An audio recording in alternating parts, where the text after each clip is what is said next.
예, 안녕하세요. 발도르프 협동조합의 이사장을 맡고 있는 박규현이라고 합니다.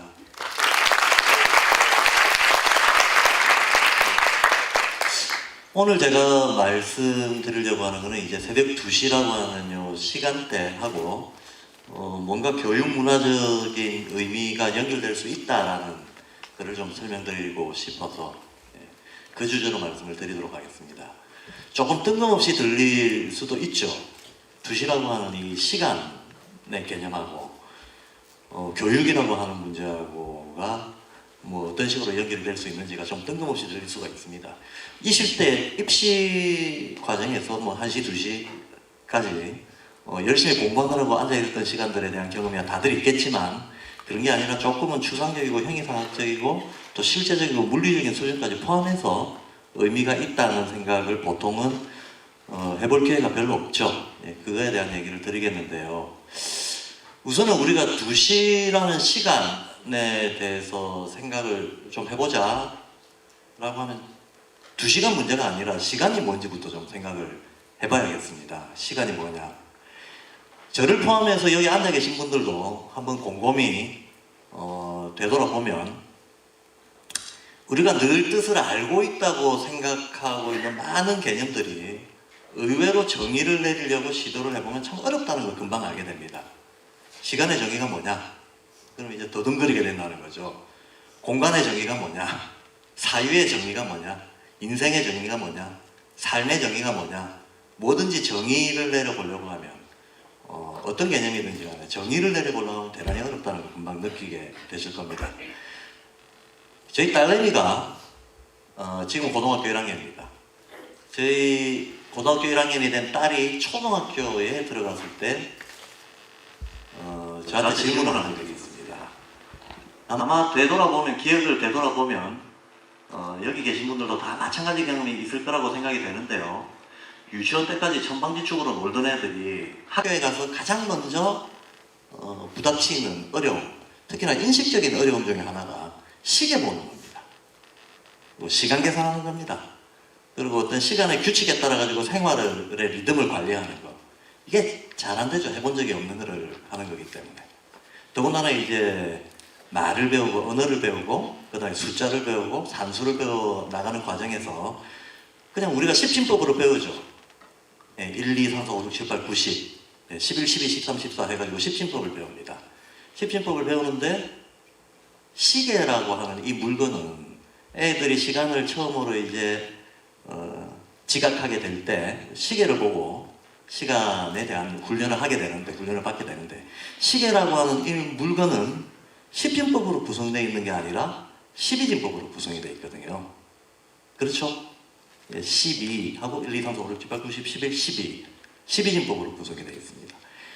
저희 딸내미가 초등학교 들어가서 저한테 맨 처음 던졌던 질문이 아빠 시간이 뭐야? 라는 거였습니다. 시간이 뭐냐? 그래서 내가 선생님한테 한번 물어보고 와라.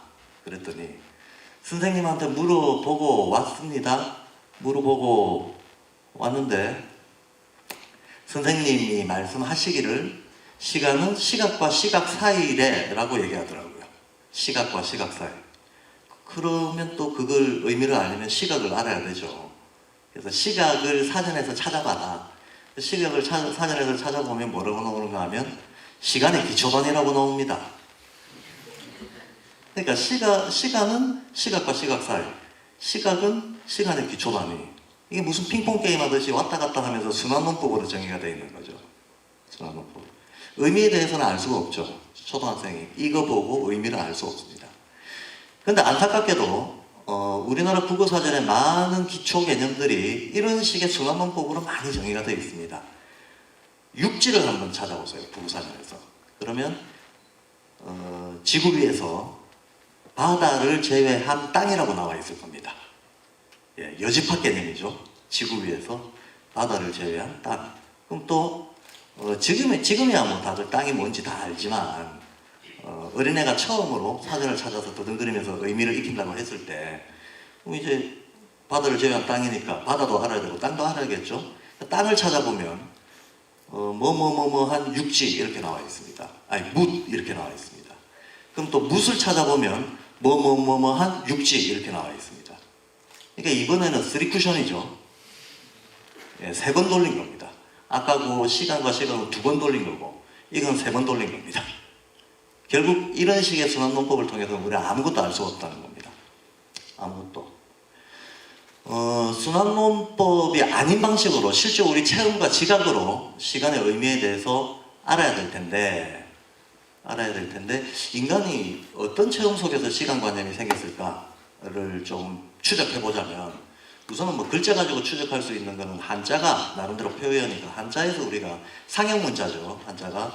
그러니까 이제 인간은 어떤 체험에서 이 관념이 생겨나게 됐을까 하는 거는 어쨌든 표의어인 한자를 보고 좀 추적하는 게 나름대로 합리적입니다. 한자의 시자를 보면 날일자에 옆에다가 대알대자를 쓰고 있거든요. 이 날일자라고 하는 게 태양을 의미하는 거죠. 태양. 인간들이 시간을 어떻게 알았냐? 어떤 체험을 통해서 시간에 대한 관념이 생겼느냐 하면 기본적으로 해가 뜨거워지고 뜨거워지고 반복되는 걸 통해서 시간을 알았다는 겁니다. 그러면 해만 있냐? 아니죠. 달도 있죠. 달이 만월이 됐다가 금음달이 됐다가 초승달이 됐다가 사라졌다가, 예, 달이 찼다가 기울었다가 찼다가 기울었다가, 달이 28일 주기로 찼다가 기울죠. 그걸 두고 우리는 한 달이라고 얘기를 합니다.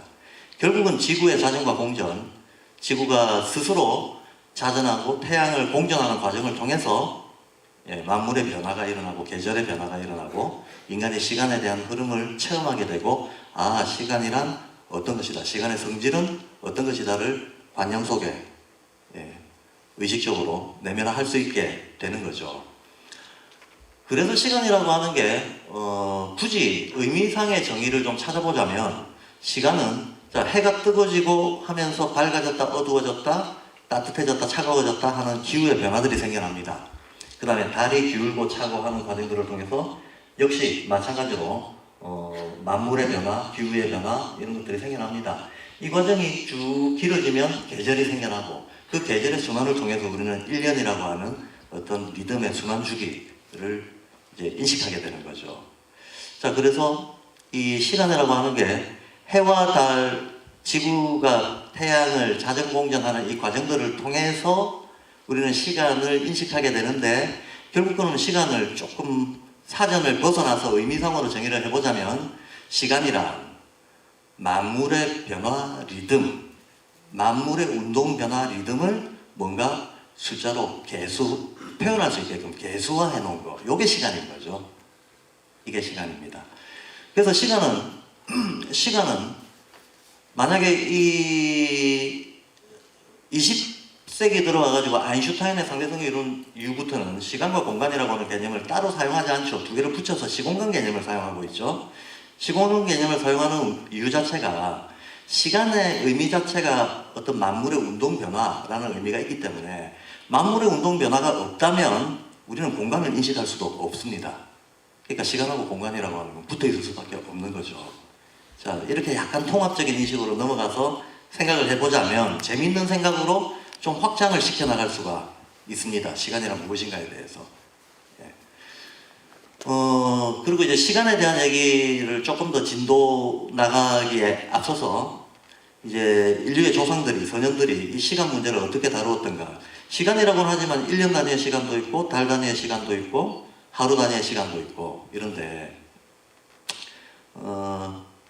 프랙탈 원리라고 하는 게 있죠. 어떤 기본적인 구조 원리가 있을 때 이 구조 원리가 다른 규모에서도 그대로 적용돼 가면서 이게 어떤 볼륨과 규모만 달라지고 성질은 똑같이 원리가 관통이 될 때 우리는 그걸 프랙탈이라고 얘기를 합니다. 과학에서는 프랙탈이라고 얘기를 하는데, 이 시간의 구성도 프랙탈적인 원리를 그대로 가지고 있습니다. 이를테면 봄, 여름, 가을, 겨울 1년의 순환이 가지고 있는 기후의 변화가 있는데, 이 기후의 변화가 달 단위에서도 미세하게 실제 반영이 된다는 거예요. 그리고 하루의 아침이나 저녁에 이르기까지 하루 단위에서도 그대로 이게 프랙탈적으로 반영돼 들어온다는 방식으로 생각할 수 있는 거죠. 그래서 옛사람들은 시간에 대한 어떤 그 개념화된 용어들을 만들어 놓고 이거를 1년에 12달에도 쓰고, 1년에 12달에도 쓰고, 또 하루에 어떤 그 하루의 시간대를 표시하는 데에도 동일한 개념들을 가져다 쓸 수 있었던 겁니다. 동양에서 이 개념들, 시간 개념은 자축인묘 진서음이라고 하는 걸로 표현되죠. 예, 천간지지할 때 지지 개념입니다. 저희 딸내미가 시간에 대해서 저한테 아빠 시간이 뭐냐라고 물었던 것 외에 추가적인 질문을 두 가지를 더 했었습니다. 하나는 아빠 1, 2, 3, 4, 5가 갔는데 왜 1이라고 써져 있어? 라는 질문을 했었습니다. 그리고 학교에서는 십진법을 배우는데 얘는 왜 12야? 라고 질문을 했었습니다. 이 질문에 답하기 위해서는 상당한 내공이 필요합니다. 음양오행 혹은 수학의 진법의 역사 이런 것들을 알아야 좀 제대로 답을 해줄 수 있는 개념이고 초등학교 1, 2학년한테 설명할 수 있는 그 논리도 사실 아니었습니다. 자, 어쨌든 지금 제가 말씀드리는 과정에서 이 질문에 대한 답 하나는 풀렸죠. 시계가 왜 12진법으로 되어 있는가 하면 1년에 12달이라서 그렇습니다. 1년 12달을 하루 안으로 압축을 시켜놓은 거죠. 그래서 12진법을 씁니다. 그리고 옛 사람들은 우리가 근대사회에 들어오기 직전까지만 하더라도 농경사회였으니까 농경사회에서 가장 중요한 것은 기후입니다. 기후. 농사를 지어야 되니까, 그죠?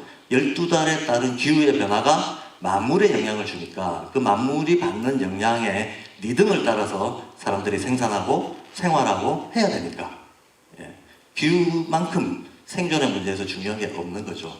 그래서 1년 12달의 어떤 변화 리듬을 하루의 변화 리듬에다가 백탈적으로 압축하고 시간이라고 하는 걸 구성했다라는 걸 알 수가 있겠습니다. 자, 근데 여기서 이제 조금 더 나가서 이제부터가 본론입니다. 자축, 인묘, 진서음이, 신유술이라고 하는 거 일단 자료를 한번 보겠습니다. 예, 첫 번째 슬라이드 보여주세요. 요거죠. 여기서부터 시작되죠. 자축, 인묘, 진사음이, 신유술해. 아마 뭐 요즘 젊은 친구들은 이게 몇시를 가르치는지 모를 수도 있겠습니다. 요 자자, 이게 자정이라고 할 때 자자를 쓰죠. 자정. 요게 밤 11시부터 새벽 1시까지입니다. 그리고 축자, 요게 새벽 1시부터 새벽 3시까지입니다. 그 다음부터 2시간 단위로 이렇게 나눠져 있습니다. 오늘 우리가 주제로 삼고 있는 요 축자죠. 새벽 2시.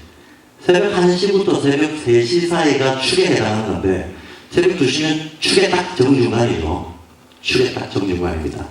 예, 사람들은 인월이 되면 혹은 인시가 되면 만물이 깨어난다고 봤습니다. 이때 농사가 시작되는 때고요. 수행을 하는 사람들은 새벽 3시에 보통 깨죠. 지금도 절에 가면 스님들 기상시간이 새벽 3시입니다. 그래서 첫 법회 시간이 새벽 3시 반입니다.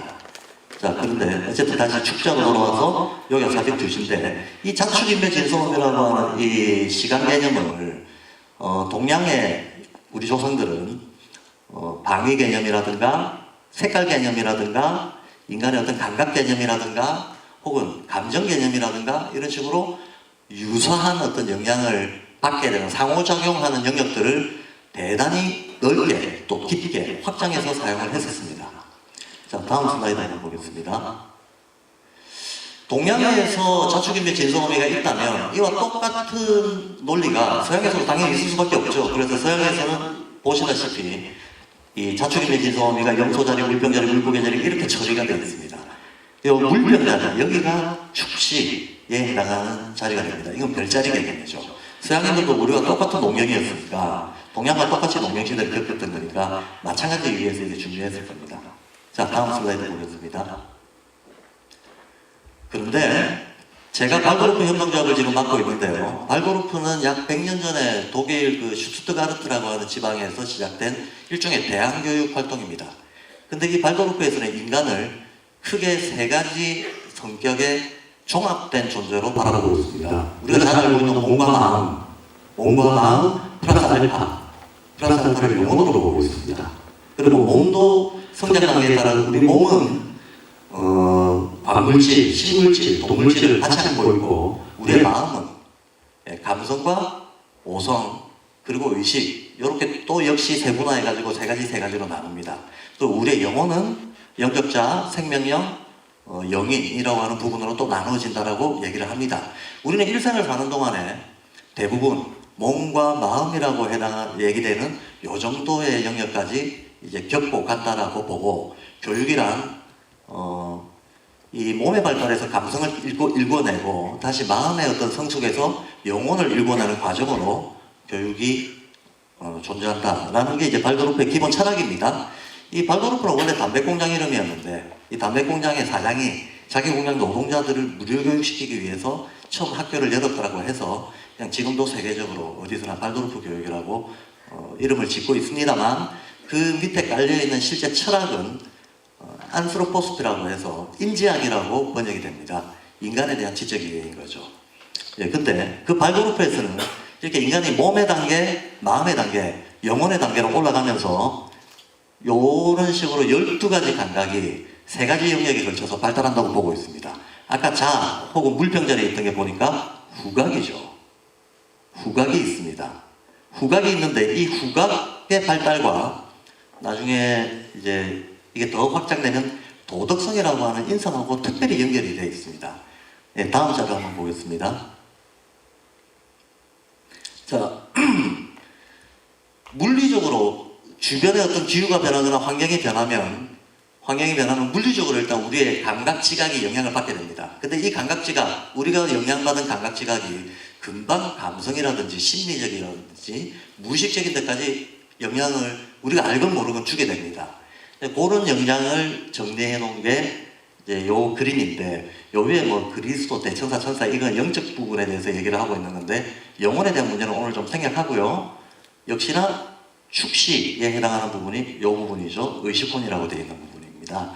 의식혼이 뭐냐면요, 감각혼, 감각 지각이 쌓여서 정신화된 걸 감각혼이라고 하는데, 우리가 흔히 얘기할 때는 이게 바로 감성입니다. 우리 마음 중에서는 이게 가장 먼저 발달을 하죠. 이게 발달하고 난 다음에는 오성혼이 발달을 합니다. 이 오성혼은 뭔가를 개념화 시킬 수 있는 의식을 얘기하는 겁니다. 개념화시키고 연결시키고 하는 의식을 얘기하는 거고, 이 오성혼은 발달 다음에 의식혼이 발달한다고 흔히들 얘기를 합니다. 이 의식혼은 자, 감성을 바탕으로 이성이 생겨납니다. 개념적 이성이 생겨납니다. 그리고 이성을 바탕으로 우리는 조금 더 종합적인 판단 능력이라든가 이성이 바탕이 돼 있기 때문에 생각할 수 있는 양심이라든가 도덕성이라든가 사회성, 공공성 이런 것들이 생겨날 수 있는데 그 부분을 의식혼이라고 얘기합니다. 자, 다음 슬라이드 보겠습니다. 이게 지금까지 보여드렸던 그 시간, 자축인밀 진소음이, 그 다음에 물고기 자리, 그 다음에 요 감각, 그 다음에 우리의 어떤 관념 영역에서 영향을 받는 거를 종합해서 하나의 표로 만들어 놓은 겁니다. 그러니까 요 표들에서 보여주는 거는 결국은 새벽 2시라고 하는 시간이 의식혼이라고 하는 인간의 특별한 어떤 능력이 자극받고 그게 깨어나는 시간이라고 하는 것을 알려주고 있습니다. 본질적으로는 교육의 목표와 종교의 목표 이런 것들이 저는 동일하다고 생각을 합니다. 결국은 인간을 성숙시키기 위한 어떤 과정으로 종교와 교육 이런 것들이 존재하는 거죠. 그리고 루돌프 슈타이너라고 하는 사람이 발도르프 교육을 창시했던 사람인데, 이 루돌프 슈타이너는 우리 시대를 의식혼의 성숙시대라고 규정을 하고 있기도 합니다. 그래서 재밌게도 오늘 새벽 2시라고 하는 이 시간대가 그 의식혼의 자리이자, 의식혼이 무르익는 자리이자 인간의 양심, 도덕성이 자극받는 자리라고 하는 거, 재밌는 아이디어입니다. 여기로부터 이게 하나의 지식으로 끝나지 않고 이걸로부터 우리의 삶에 어떤 도움이 되는 여러 가지 것들을 저는 추론해낼 수 있다라는 생각을 하고, 뭔가 앞으로 여기 계신 모든 분들 활동에 이런 어떤 아이디어가 좀 도움이 됐기를 바랍니다. 고맙습니다.